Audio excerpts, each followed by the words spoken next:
Good afternoon, everyone. Thank you all for joining us today to have some dialogue and to talk about a very, very important issue in the world of supplier diversity. I am State Representative Will Davis, Assistant Majority Leader in the House of the 30th District out here in the South Suburbs. And again, thank you all for joining us today. Again, to talk about something that's extremely important in this world of supplier diversity, and particularly as it relates to getting information about what companies are doing and what their efforts are as it relates to their interactions with the state of Illinois. I was fortunate to pass a bill a couple years ago with the help of Senator Christina Castro, who unfortunately can't join us today, but nevertheless, we're going to move forward. And so, not to belabor the point, and we'll get into some of the intricacies and the details at some point in the during our press conference here. But again, let me just start off by reading a quote from Senator Castro, again, who was unable to join us today. Her quote reads, "It's been more than 3 years since we revamped the EDGE tax credit program with an explicit requirement that every company that seeks a tax credit in any given year must file a public report on their voluntary supplier diversity program," end quote, said Senator Castro. And just to again thank her for her efforts on this, Senator Castro is chair of the Senate Revenue Committee. And the bill we passed, which became law, Public Act 100-451, essentially reads that each taxpayer claiming a credit under this act shall, no later than April 15th of each taxable year for which the taxpayer claims a credit under this act, submit to the department an annual report. And it's stated in 35 ILCS section 10 subsection 5-57. Again, very, very important nuance as it relates to our efforts to continually improve supplier diversity here in the state of Illinois.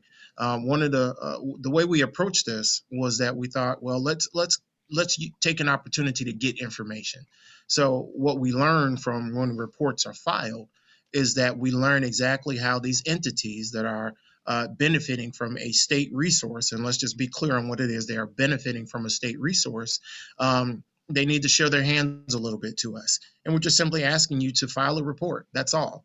Now, these are private businesses, and I know there's some distinction there, but if nothing else, and you'll hear from some of the other folks on the phone, that gives us an not the phone, on the press conference, on the video, gives us an opportunity to then advocate, to have dialogue with these companies about how they can improve our communities, they can improve our areas and our regions by opening their opportunities up to diverse businesses. We learn a lot from diverse businesses. First of all, many are small businesses.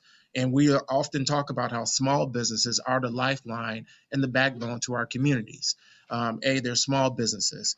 And then when you think about the workforce of these diverse businesses, what you see is that those businesses in their workforce, they reflect the communities in which they are working.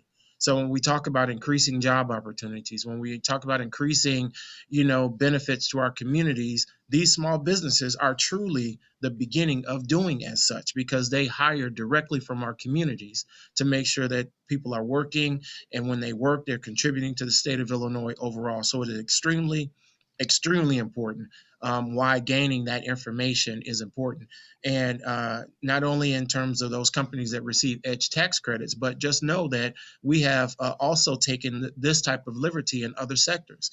I was fortunate enough to pass a bill a few years ago that required hospitals to offer the same information as it relates to their going through the certificate of need process, where they have to file reports on their diverse spend. Again, as an opportunity so we can then be an advocate and encourage them to reach out and expand their horizons and include more diverse businesses, diverse contractors, if you will, as part of their walk into building these multi-million-dollar hospitals. Dare I say, I think there's one or two here in the state of Illinois that have topped $1 billion in terms of the cost to build a hospital. So can you imagine that if some of this opportunity was given to small, diverse contractors, how we would just be able to grow ourselves here in the state of Illinois. So that's what overall this effort is attempting to do.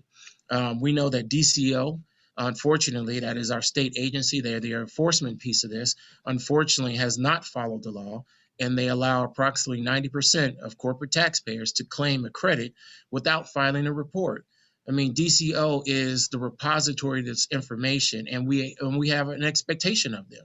We have an expectation that whenever a law is followed, no different than any one of us on the call here, that when we pass laws that impact us as individuals, when we don't follow that law, there is often a consequence, if you will. Now, mind you, we're just asking them to tell these companies that they have to file a tax report, a report on their spending, excuse me.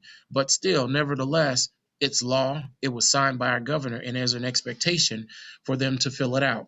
But currently, DCEO, which is our Department of Commerce and Economic Opportunity, only required those companies who started their 10-year agreement for a tax credit after the 2017 law went into effect to file reports. So the agency has made an arbitrary decision. Certainly not what our intent was, but they have made an arbitrary decision. And we're encouraging DCO to rethink its efforts in encouraging those companies to file those reports.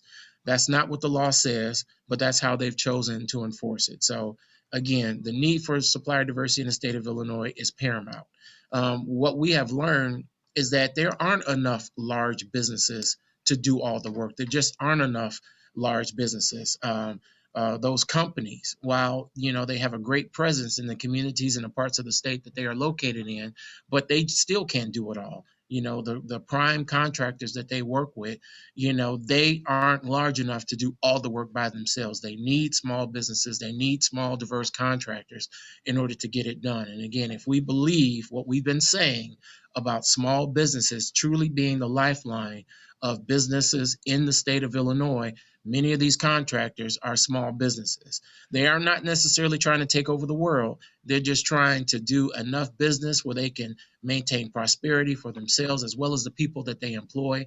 And those employees that live in our communities, we expect them to then do what they're supposed to do as individuals, pay their taxes, because that's how the state functions, is based on tax revenue primarily. So when we're giving people an opportunity, they're going to do the right thing, and they're going to do everything that they need. Again, the success of the utility reporting program that, again, I sponsored along with Senator Castro, calls on these companies to file reports with the Department of Commerce and Economic Opportunity, as well as other bills that require reports to be filed with the Illinois Commerce Commission as well. So what we need is for DCO to enforce the law. So that being said, I'd like to just acknowledge some of the individuals that are on this virtual press conference, and they include Jorge Perez, who's the executive director of the Hispanic American Construction Industry Association, along with his president, Ivan Solis. Thank you very much for being here.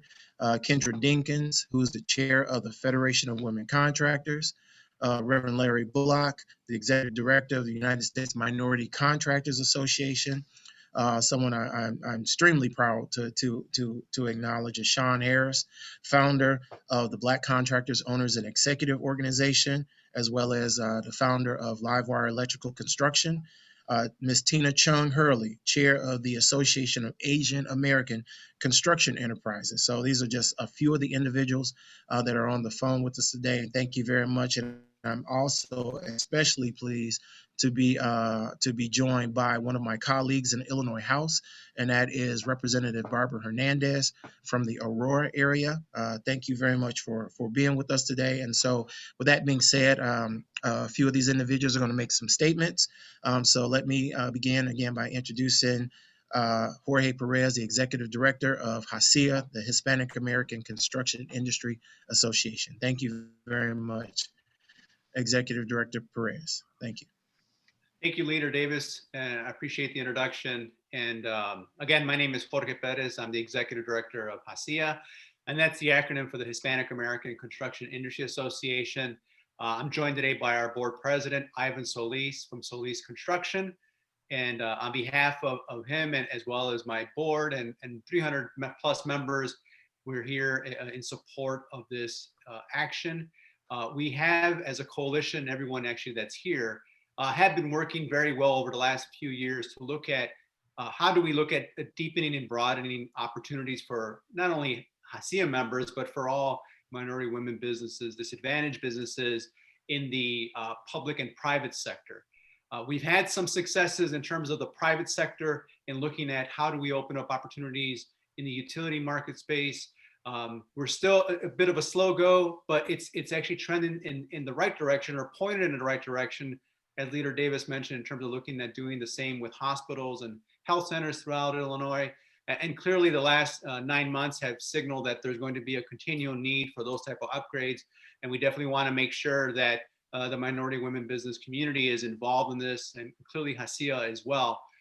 But when we look at DCEO and what's offered there, many of our members, while they operate and grow in the public sector or in the private residential private sector, sorry, the public sector, or they work in the smaller private sector, these commercial institutional areas, working with large corporate entities, has always been a marketplace that we've always envisioned to be part of. And nowadays, particularly again in the last 9 months, there is a larger discussion on diversity and inclusion. And you'll hear a lot of this from large corporations nationwide, in fact, even worldwide, even from equity and investor standpoint. And we believe that DCEO should be doing the same now, and really looking at providing for those synergies of really becoming a strong economic and commerce department that is the envy of the country, where they actually are requiring corporations that utilize the EDGE tax credits for the retention and expansion of their efforts in the state of Illinois, that they do become more transparent and report what their diversity spend is throughout the year. We believe it's a good question to ask. If a lot of these corporations on one end are pushing for more diversity and inclusion, this should be part of their presentation and reporting to the world. We think that strategic intent will open up a different conversation with these larger corporations, which will in time open up more opportunities. Clearly, design and construction is the focus from everybody here, but we believe that it's going to open up opportunities for other parts of the market spectrum, from marketing, from professional services and legal and so forth. We believe that it is a wonderful timing for DCEO to do so, and we definitely challenge them to meet these requests.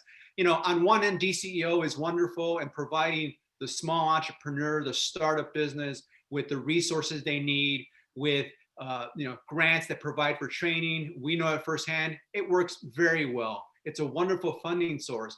But for the medium-sized or intermediate businesses that do work in the public sector, who want to work with the other end of the spectrum that DCEO works with, in that being the private corporations, here's a wonderful opportunity to bridge that gap and provide for real synergy, where you do have a truly deep and broadened economic impact. So with that, Ivan, I don't know if you want to say a few words. I'll hand it off to you as well. Thank you, Jorge. Thank you, Leader Davis. And, I just want to second what, some of the sentiments that Jorge just expressed. And I'd like to take this opportunity to hand it over to Representative Hernandez. Thank you, Ivan. My name is Barbara Hernandez. I'm the state representative of the 83rd district here in Aurora, North Aurora.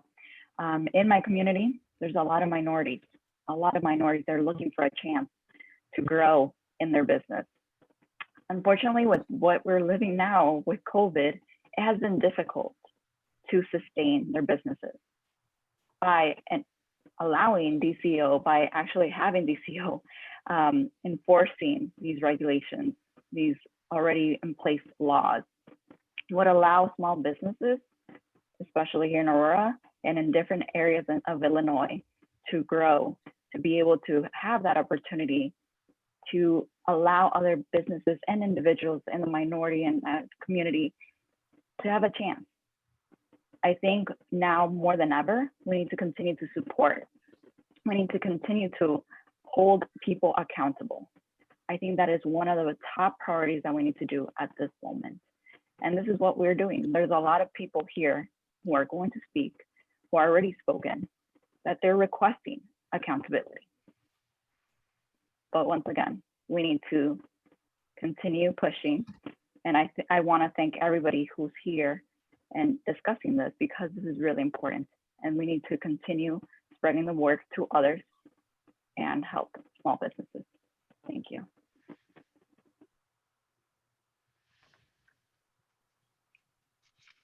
Okay, well, thank you very much. Appreciate those comments. Like to ask Ms. Kendra Dinkins if she'd like to offer some comments, please. Sure. So good afternoon, everyone. I am Kendra Dinkins. I am president of the Federation of Women Contractors. For over 30 years now, we have been advocating and representing women-owned contracting businesses and professional services businesses throughout the Chicagoland area. Supplier diversity programs are extremely important for women-owned and minority-owned businesses. But for not these programs, a lot of contractors, small and even some larger, are locked out of the bidding process, are locked out of the entire process of how these projects work. And so, for this not to be able to, for these firms not, to be able to earn this tax credit without having to report, we're letting, small businesses, women-owned businesses, and especially businesses owned by women of color being completely locked out of of an opportunity to be able to bid and provide for their communities. So I think the proof is in the pudding. I think Rep. Davis and some other folks talked about utilities have been doing this reporting since 2014. And since 2014, there's been a triple in spending on supplier diversity programs. So, the proof is there, it works. We just need to see the reporting. The letter of the law is there. And so we are just asking to follow the letter of the law, to have these companies report, and so they can open up opportunities for our contractors. I am joined here today also, I think Julie Salvett, who is past president of FWC and president of AMS Elite, is here as well. And I don't know if there's any other members here, but I did want to acknowledge that we had some other FWC members on the line as well. But most of all, I really thank everyone for coming out today. I thank Rep. Davis and Rep. Hernandez for bringing this issue to light. And I appreciate the time you guys are taking out to make sure that this gets done. So thank you so very much. I believe next up is Larry Bullock. Thank you so much, Kendra. Thank you so much. First of all, let me thank the legislators for taking time out to sit with us and have this discussion. Let me clarify the record. I am the president and CEO of U.S. Minority Contractors Association, approaching 30 years. I'm not the executive director, but I'm the president and chief executive officer. Also, I want to say to my dear friend, as a special shout out, Jorge Perez, thank you for making certain that we got invited to this forum. You're always in our corner and you keep us wise and aware, you and Ivan, of things that are going on. And it is a great joy that we have to work collaboratively with HACIA and the Federation of Women Contractors. Our board wishes to thank you again and again. The U.S. Minority Contractors is a full service organization of professional and technical, educational, and supportive services to a myriad of contractors and professionals within the state of Illinois, throughout the Midwest and across the nation. We have 7 chapters and 8 divisions. By way of introduction to the press that's there, I served in the House of Representatives 8 years. I served on the Hospital Licensing Board Certificate of Need for 4 years when I was a lobbyist for the Hospital Association.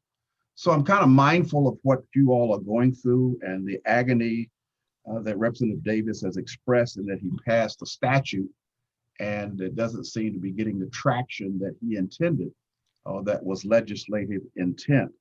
So I wish to say to you that the U.S. Minority Contractors 100% supports your efforts to simply get the law enforced.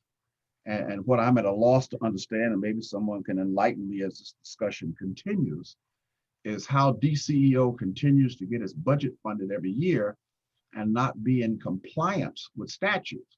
When I was around with Dick Newhouse and a few other people, we know the shortest distance was a straight line, Dan, and we just reached out in the appropriation until we got someone to holler help. So I don't know why they continue to be obstinate and not comply with the statutes. The statutes are the statutes. We're a nation of laws, not of men. And I would hope that from this discussion that there would be a collective, not just in the House, but over in the Senate, that we try and find a way to get this law enforced. One of the things that we all know is that taxpayers are under tremendous strain right now. And anytime you're giving an indirect tax subsidy to a private corporation, we have an interest. There's a public interest there. So I would hope that out of this press conference, not only do we get the publicity that we desire, but I would hope that somehow or another our efforts would come to bear on DCEO. Since 1917, I guess that's one and 1/4 administration, Representative Davis, as to why they won't comply with the law. Obviously, my next question would be, have there been efforts to enact a statute further refining and defining the time and circumstances to address the deficiency in DCEO? That to me is one of the critical solutions. We can get public pressure. We all know that diversity and inclusion has a tremendous return on investment. We see it every day.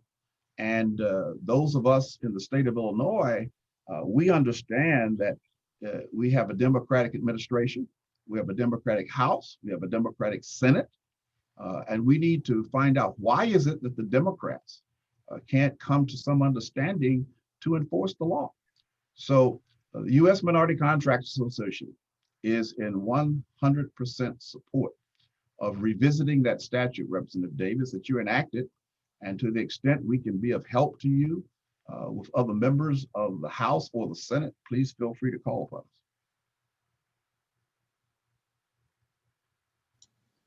My job now is to pass this off to a gentleman that I have known, not as long as perhaps the representative has known Sean Harris, but Mr. Sean Harris from Livewire.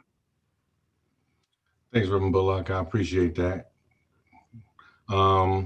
Yep, I want to definitely thank Rep. Davis and all the legislators that have had part in this, putting this in place, because it makes a difference. You know, I wasn't a big proponent of politics before I met Will, because I just saw a lot of talking and not a lot of action. And once again, he's proven to me why, you know, he is one of the people that we have to support, because he's on the front line with us. And I support him wholeheartedly, as we all should, in my opinion, because there's not a lot of people that would just step out of their shell and put their necks on the line for us with these types of issues. I also want to acknowledge the BCOE members that I see on the line. Kendra is our going out past president of BCOE, Angela Drexel. I want to acknowledge our incoming president at BCOE, and I see some of our members on the line. What BCOE does and what I have personally been doing is advocating for us to be a part of these projects where these large corporations get these tax incentives and then they don't do anything to promote minority participation on their projects. I have literally been to all the Amazon projects gate, banging on the trailers, trying to get opportunity, banging on the doors, weekly calls and weekly meetings, trying to make things happen, begging for crumbs. And all of these projects are at least 150 million or better, right? I got to tell you, when people follow the letter of the law, when enforcement is in place, we don't have to beg for crumbs. We get phone calls saying, come be a part of the project. Before this was in place and the hospitals had to comply, I wasn't getting phone calls from hospitals. Since then, myself and other members of BCOE and the contractors, we've been getting projects with hospitals. I get phone calls from Advocate Aurora to, hey, come work on this project. Give us a number on that project. Enforcement makes a difference, right? Without the enforcement, it leads to a lack of opportunity. is real. If it wasn't for this reporting, I mean, we wouldn't be doing work with ComEd. This is a utility that can hire the largest contractors to do anything that they need done. But now they're forced to put a program in place that identifies small contractors and how to bring them into their procurement plan, right? And if we don't have some sort of enforcement from DCEO, what are we doing? What are the consequences? When are they going to, if they're not going to report, then I want them to pay the money back, flat out. If you're not going to report, do it. If someone can give you multi-million dollars for your project, multiple millions of dollars, and you don't just send in the report, you need to pay the money back. It's shameful. It's flat out shameful, and I'm saying it. So to whomever has received funds and you haven't submitted these reports, it's shameful. You need to do better because these are all of our tax dollars. Everyone that's on this call and everyone that is in Illinois that have contributed and paid taxes, you know, we all deserve to have a place at the table to have some opportunity. So we are all on board. We support whatever you need from us. We're going to continue to keep towing our line to make sure that we don't have to beg for crumbs, and we're going to make sure that we can get the opportunities, and we're here to support you. I'll give it back to you. Thank you very much. Appreciate that, Sean. Thank you for sharing those words with us. While not necessarily on my list, but I'd be remiss if I didn't ask DeVay to offer some commentary in this space, as he and I have worked together on getting information about how our agencies are going to increase their diverse spending as well. So DeVay, please. I appreciate that, Rev Davis. The biggest thing that I'll say is, and I'll echo what most people here said, we all represent women in diverse-owned businesses, disadvantaged businesses. We are the engine of each and every one of our respective communities. How goes our businesses, goes the economics in our community. How goes the way that we're able to employ, goes the employment levels in our community. So we'd be remiss not to enforce or call for enforcement from DCEO and have folks that are taking advantage of this EDGE tax credit to just simply report. Because with reporting, it opens up a conversation, and a conversation about fairness, fair distribution of wealth, fair distribution of employment opportunities and procurement opportunities. And that's all that I'll say. I appreciate the time. Thank you very much. Thank you. Thank you very much. Ms. Hurley, representing our Asian brothers and sisters, would you like to make some comments, please? I think everyone has already said what we all already know. So I just appreciate the opportunity to be here representing the Association of Asian American Construction Enterprises. I actually, our organization has been around also for quite a while, but in different iterations, and it's great to be a part of such a great group. I was formerly on the board of HACIA. I'm on the board of FWC as well. So again, lots of friends here. I think what the main point is that these laws already exist, and we're all trying to do business with these entities. And if they already exist, just enforce them. That's all we're really asking for now. We have the opportunities, and if they enforce them, we'll have more opportunities. So again, appreciate the opportunity today to be here, and thank you so much. Thank you very much. We do have a few others who are at least have joined us today, and you've taken time out of your days. If you would like to make a comment, please do so, and then we'll go into any questions that we may have from our media representative. Rep. Davis, this is Cassandra Matz. I echo all the sentiments that everybody has said.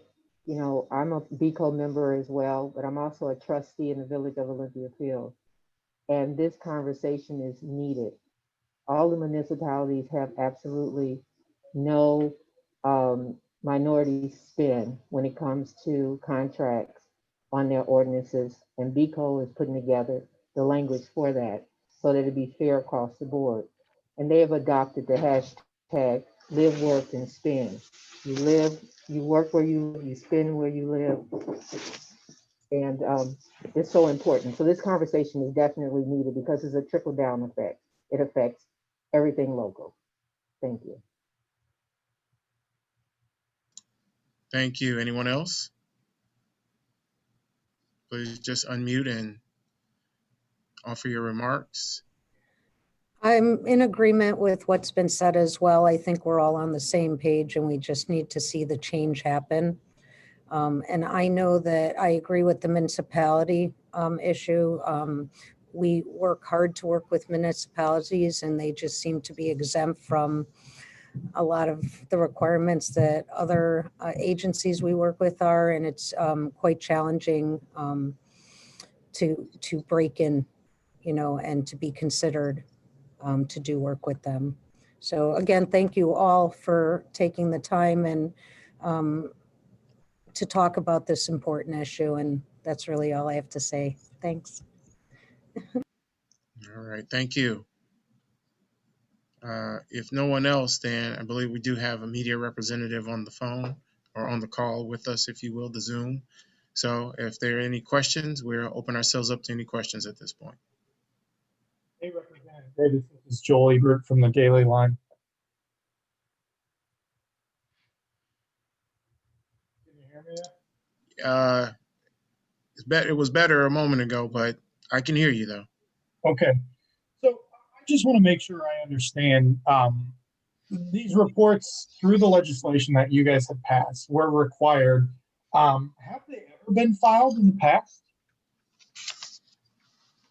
Dan? Hey, Joel, Dan Johnson. Pleasure to work with many of these organizations. So DCEO interprets the law to mean that for those companies that signed a new EDGE agreement after the law was passed in 17, those companies, when they seek a credit, must file the report. So there are a few that are in. The template of the report is up. DCEO did a great job there. And, you know, maybe there's a dozen or so that have been filed. The way EDGE tax credits work is the special tax break that larger companies get, where they basically don't pay corporate income taxes. And they sign a 10-year agreement typically with the department that they'll meet certain job retention or creation targets in order to get their tax credit so they don't have to pay state corporate income tax. DCEO's interpretation of the law is that if a company signed this agreement before 2017 when the law was into effect, it is unconstitutional or otherwise not permitted to require these companies to file a report.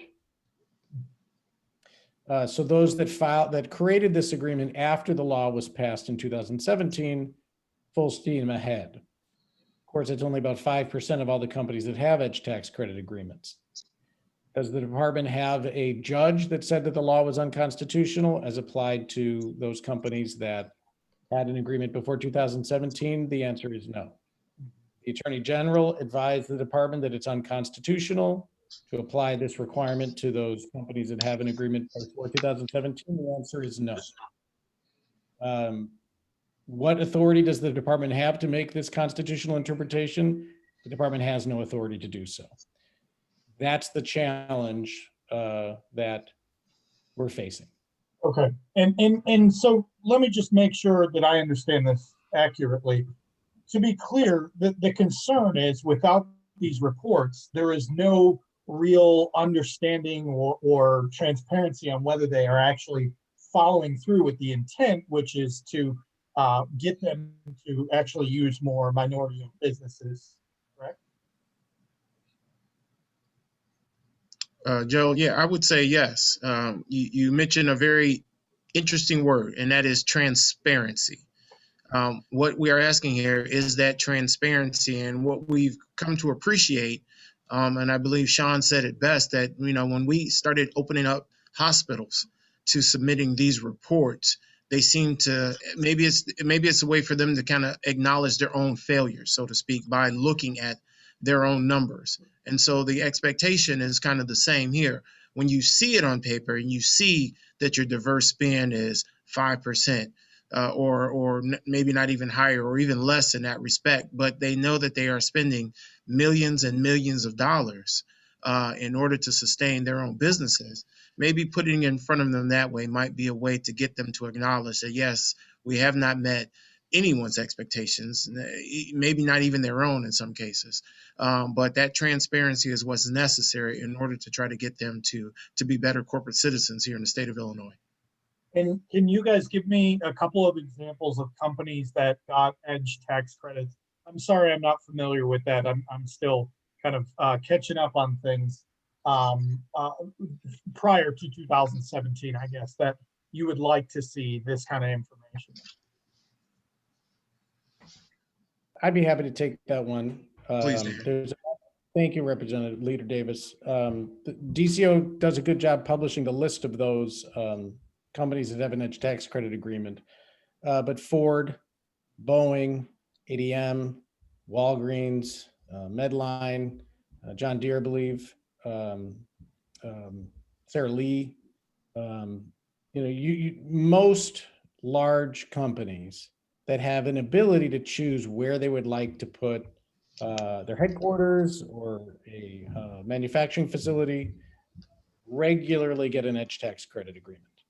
And so the list of large corporate citizens or large companies that pay fewer taxes, fewer corporate income taxes, and all the members represented here today is large. The amount of money they spend is significant. To be clear, there are no goals. It's a voluntary program. They could say they do zero, and that's totally legitimate. They don't have to do any supplier diversity if they don't want to. But what they are required to do, and we're hopeful that the department will start enforcing, we're hoping companies that take the money from the state will start publishing their reports and disclose publicly whether they have a supplier diversity program, and if they do, how much they're spending. Following Leader Davis's and Representative Hernandez's strong support for the utility model, even companies that have been very strong supporters rhetorically of supplier diversity, when they finally published the actual spend, they were atrocious. But with a collaborative public accountability, those numbers have gone up. And these large companies that don't pay state income taxes because of the EDGE tax credit, I think it's time that they start joining that conversation as well. So that's kind of the EDGE tax credit. Representative Davis or Hernandez, is this something that the conversation around the legislature, including with the Black Caucus and even the governor's office, increasing equity? We're having trouble hearing you. Sorry. Oh, can you hear me now? Much better. Thank you. Given the ongoing conversation within the Black Caucus and even the governor's administration about increasing equity, across the board in the state, are you optimistic that, this kind of pressure that you're having with having today's discussion might factor into actually, taking action on this in the upcoming session? Well, I am always optimistic that our efforts will result positive, that our efforts will have positive results. Always optimistic, but I also recognize that sometimes you do have to step up the pressure. And I appreciate the comments of Reverend Bullock about ways to try to do that.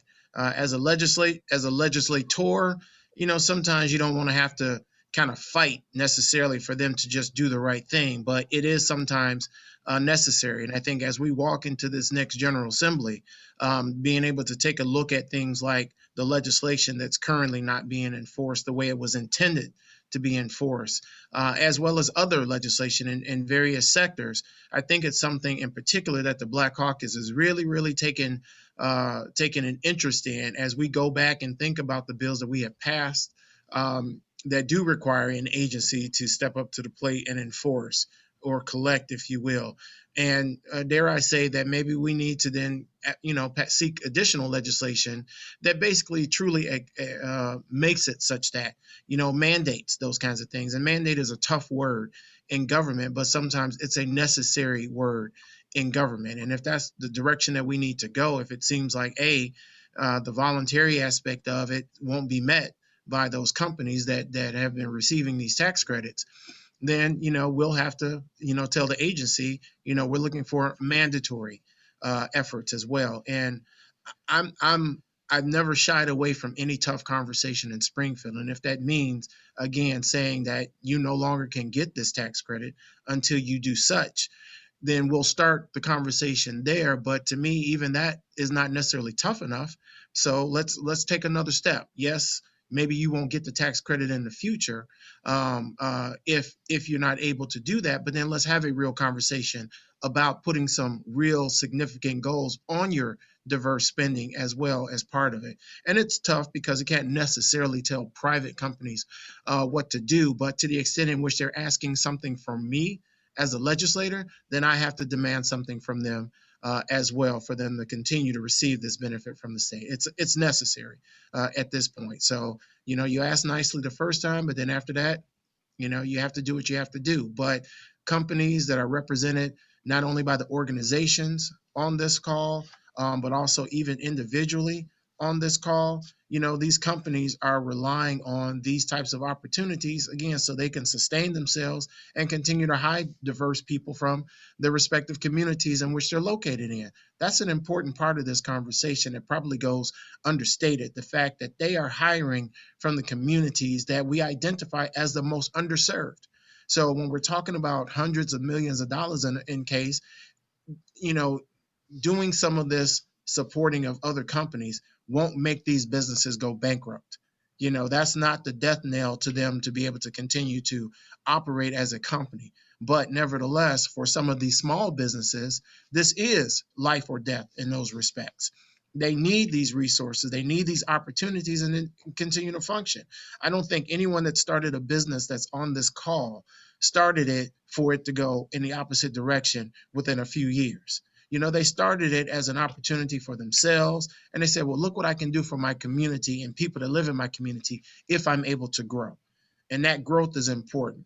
And some of these companies, they are responsible in that they have an opportunity to truly impact the communities in which they're located in and communities all across the state of Illinois, and they have to do so. They have to step up to the plate to do so. And I think we're just getting to the point, you referenced the Black Caucus.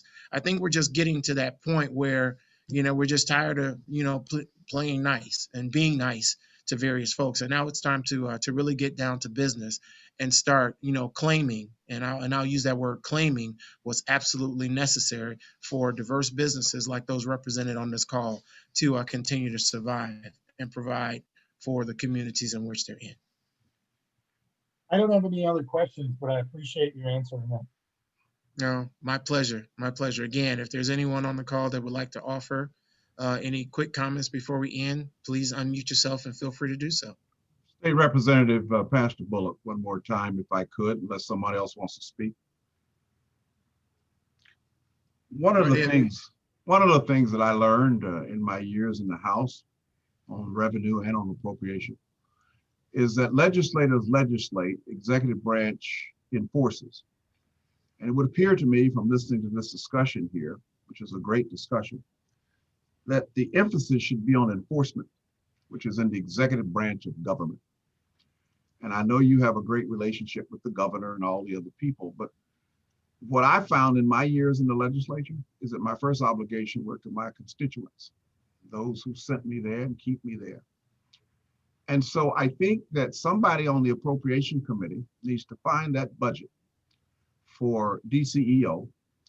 And there are funds and line items, Dan, and you're lobbyists, you know this, that go to staff and enforcement. And simply file an amendment to delete everything after that. You'll get DCEO's attention. They will come to talk to you. The other thing that I suggest you do is every time we would pass a law, Representative, somebody would jump on the mic and say, but it's unconstitutional. And Madigan would hit my button and I'd stand up and tell them, when did we cease being the legislative branch and become the judiciary branch? Go tell that to the judge. So the fact that somebody might say that we cannot include certain provisions because it's unconstitutional, you pass laws all the time that people go to court and challenge. But I think the point you're trying to accomplish here, and it is certainly a noble point, is that they can't disregard the legislature and disregard your efforts that you're trying to advance on behalf of your constituents because they simply don't think it's right, or they don't think it's constitutional. They don't have that right to tell you that as a legislative body, you and Representative Hernandez. So I don't know if Dan is helping you, and I'm sure you all got some fine lawyers that you pay high prices down on that House staff. And if you tell them what to do, they'll go down to the Legislative Reference Bureau and they'll come back to you with some language. I think that's the way you get DCEO's attention. And you may not want to fight the governor, but you got to make a choice. Either you fight the governor or you fight for your constituents, because this is critical in this economy. This, as Sean has said, it's payback time. This is a direct tax subsidy. And you, Dan, rattle off their names. These are Fortune 500 corporations, for Christ's sakes, that are getting a direct tax subsidy from people like on this phone here. When we pay our taxes, they're sticking their hand in our pocket, getting bigger and bigger and bigger. And we see that as the lady from the south suburbs, I forget, Cassandra mentioned Olympia Fields. Yeah, it's true. They come in here. I was reading an article just today about TIF, tax incremental financing. And what Amazon has done, not to belabor the point, they've come into some of these communities and made them sign non-disclosure agreements that even the mayors and the city council can't talk about it. And they get them away like bandits. They might drop them $1 million or $500,000 for some economic development. That's peanuts to one of the richest corporations on the face of the earth. So I'm finished. I quit. Reverend Bullock, I was going to say something, but I have no need to say anything after that. I'm sorry. You nailed it. You nailed it. Amen to that. Thank you very much, Reverend Bullock. Anyone else? Representative Davis, if I may. Please. I just want to, make a comment, and this has to do with, the fact that people of color make up over a third of the Illinois population, which is, reflective of the overall numbers, nationwide, and that we are, struggling with the same issues that our predecessors were, in the 70s and 80s, speaks volumes, especially, in this day and age where, we have enough representation and there's enough awareness out there about, how things need to change. And I don't see why, the state of Illinois couldn't be a leader in terms of diversity and inclusion and making up for the, mistakes of the past. I think now is the time to, actually, change that conversation and make sure that, when we talk about equity, that we make that happen. And I think that needs to happen now and not next year or the year after, because if not now, when? And if not us, who? I think that's, the fact that we are, talking about these things when people 40, 50 years ago were going through some of the same issues is just a reminder that, that we need to act now, and that there's no reason why why Illinois could not be a leader in this field. And, once again, thank you for your leadership on this. You've been a strong advocate, for as long as I can remember, and Representative Hernandez as well, Senator Castro. I think that it takes a group effort, and that's what we're trying to do here. But once again, given the fact that we make up over a third of the state population, and nationally, those numbers carry over, and we only hold about 5% of the overall wealth. I think that people need to be made aware of that and understand that as corporations, they have a triple bottom line, so to speak, and that third line should be equity. And I'll leave it at that. Thank you. All right, thank you. And again, thank you for everyone that is on our virtual call today. Thank you for our press representative as well. Hopefully you can help get this word out, get this story out on our behalf, on behalf of everyone on the call today. And again, thank you everyone for your time today. very much appreciated. And obviously, let's keep pushing, let's keep fighting. Let's keep thinking of creative legislation that we can introduce to try to help make these opportunities better for us across the board. You certainly have my support, as well as others. Representative Hernandez, Senator Castro, several members of the Black Caucus I know are very much interested in increasing supplier diversity throughout the entire state in a different way. So you've got a lot of support here. So again, let's think creatively about how we can move our issues forward and do some of the things that have been suggested on our call here today. And a special thanks to Dan Johnson, lobbyist advocate extraordinaire, for helping to pull this together for us. Appreciate you very, very much, Dan, for all of your work and all of your efforts. So again, if there are nothing else to be said, again, thank you all and very much, and have a great afternoon. Thank you.